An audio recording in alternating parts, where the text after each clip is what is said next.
Fear is the number one thing that is holding us back from chasing our dreams. It's not talent and it's not opportunity, just fear. You all have ample amounts of talent and there's opportunities all around us.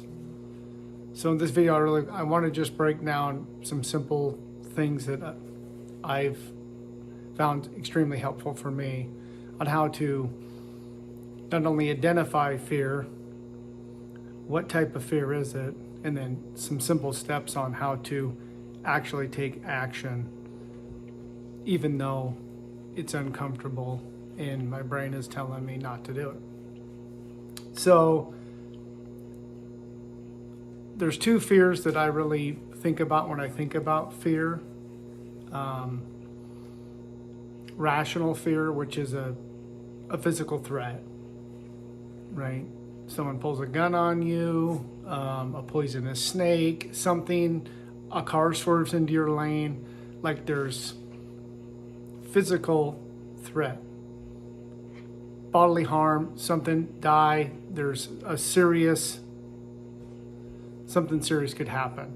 And it's visual and physical, right? And then there's irrational fear, which is non-physical, right? That's our thinking and feeling that has the same physiology. It feels the exact same, right? We can all think back to when we were a kid and we were left at home alone, or maybe you can't, maybe it's just me, and you heard a noise and you were convinced someone was in the house and was going to harm you. You had the physical effect without seeing someone or knowing for certain someone was there. It was as real as you could believe, right? And most of you are aware that a vivid mental act has the same chemical release as an actual physical act, right? And it's really easy to understand that when you're talking about fear, because fear is one of the things that really controls us more than anything else, I believe. I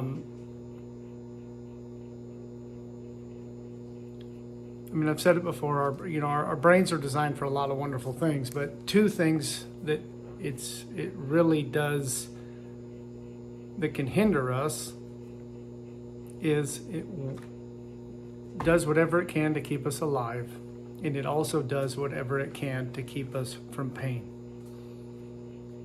And so every time you want to take an action step, it's going to try and talk you out of it. And so I'm just asking if you can become comfortable being uncomfortable in the beginning, right? I broke it down into 3 little tiny steps that I think would really help you get through whatever it is you're trying to deal with, and just give you an awareness of, oh, okay, this is what's going on. And the more you become aware of it and understand it and start taking action anyways, you really that fear just kind of fades away, right? So the first one is reframing. And everyone that you know who is successful that you admire deals with fear, right? But they've reframed it and they become aware that this is just irrational fear. And so they reframe it as growth. I'm extremely worried and scared, but I know that means maximum growth. So as much as I don't want to do this thing, I'm going to do it anyways because I know the exponential growth is huge, right? So they don't just let it hold them back and stop doing it. They actually take the action step. And it's through repetition, and they've been doing it. And so they're very aware. The more that they do it, the easier it is, right? So don't feel like in the beginning right, it's not going to be easy. It's going to be difficult, right? That's why very few people actually are living the dream that they want to live and not live in the confinement of what the society's allowing them to live. Right? They see it as a sign that they're growing. And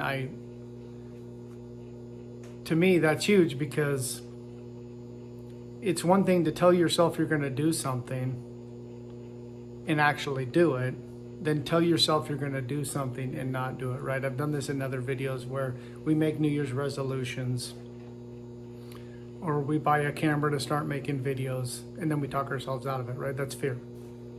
That's irrational fear making you uncomfortable, and it just wants to keep you in your comfort zone. That's it. We both know you're not going to die by making a video. You're not going to lose your house if you post a cringe video. But it feels like you're going to die. Right? So just slow down and calm down and just really try to understand what I'm saying so that you can use this as a tool to move through it. Right? You can gather as much information as you want. Neville Goddard said it the best. We can't just be hearers, we have to be doers. And what is he saying? You can read a book, you can watch a video, you can gather a massive amounts of information. If you don't implement any of it, you're worse than someone who's unaware of it. Someone who's unaware doesn't know. You know, and you're not doing anything, right? So, just a little something there for you to kind of think about to hopefully help you understand that. The second thing is taking small action steps. Irrational fear loves inaction. That's how it can keep growing to this profound magnitude that has got you paralyzed. Right? When you become aware that also works in reverse. So when I say I'm going to do something, I just do it because I know the compounding effect it has on that fear. It shrinks that fear down. The more time I give it before I take an action, the less likely I'm going to take the action because I've let that fear get too extreme. So we really want to just take, small steps forward, whether it's, send the email, make the video, apply for the job. Even when the fear is telling you this isn't going to work out, you're going to get made fun of, whatever it's saying to you, just do it anyways, right? And start small, right? You use the 5-minute rule, right? And I've talked about this before, where you just got to get started. Once you get started and you talk yourself into, I'm only going to do this for 5 minutes, almost always we work on it longer than that. So really utilize that 5-minute rule. And the third is, imagine your life without fear. What would it look like if you didn't have fear holding you back? Right? Because there's a version of you, it's inside of you, where fear doesn't stop you or hold you back. There's a version of you that takes risks and understands that you are an amazing person and you're going to succeed regardless of how long it takes or how many people make fun of you or how much it costs. You're going to succeed regardless, right? Through the failures, right? And failure is the big one because you can't grow without it, but you won't take action because the fear is you're going to fail. So it's a double-edged sword. You really have to just grasp an understanding of what is really going on and force yourself to take small actions. And by doing this, you shrink that fear and you will start to take more actions. And then you become aware, the more fearful it is, the better of an opportunity it's going to be. The more growth you're going to get. The more returns you're going to get back on that investment in yourself. Fear is always going to be there.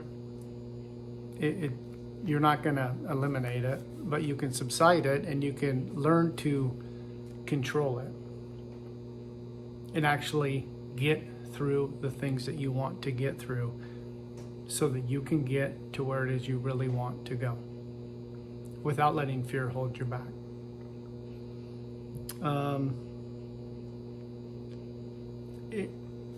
Choose courage.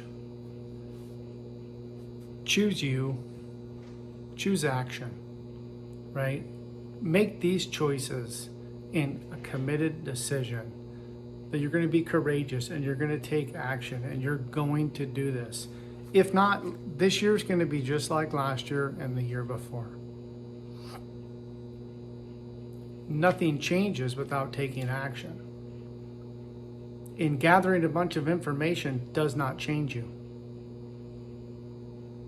You don't know if you've forgiven someone unless you get tested. You have to see that person again. You have to have an interaction where you're going to be either triggered or you're going to have completely released them and forgive them. And then you know for certain, okay, the work I'm doing is working.